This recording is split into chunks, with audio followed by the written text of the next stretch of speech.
Saya pertama-tama ucapkan permohonan maaf karena tidak bisa hadir secara langsung dan mengucapkan terima kasih atas kerjasamanya selama ini. Keberadaannya masih misterius. Ahmad Sahroni tiba-tiba muncul. Anggota DPR nonaktif Ahmad Sahroni tiba-tiba muncul setelah menghilang cukup lama.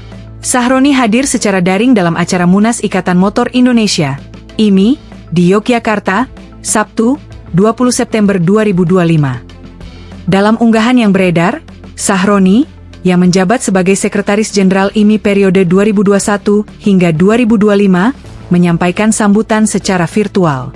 Sahroni menyampaikan sambutan lewat video.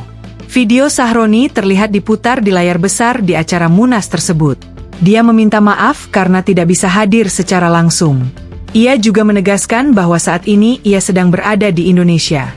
Saya pertama-tama ucapkan permohonan maaf karena tidak bisa hadir secara langsung dan mengucapkan terima kasih atas kerjasamanya selama ini. Kata Sahroni, dikutip dari akun Sarminanto di TikTok, Minggu, 21 September 2025. Politikus Partai Nasdem itu terlihat memakai topi berwarna putih.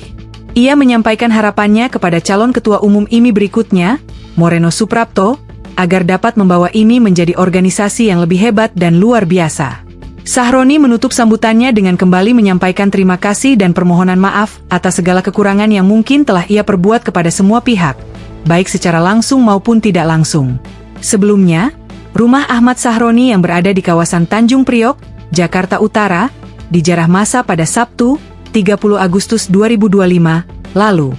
Massa mengambil sejumlah barang milik Sahroni dari sana. Setelah penjarahan itu, Sahroni menghilang dan tak muncul lagi di publik. Belakangan Sahroni juga dinonaktifkan dari anggota DPR oleh Partai Nasdem karena dinilai telah mencederai perasaan rakyat. Download Tribun X sekarang, menghadirkan lokal menjadi Indonesia.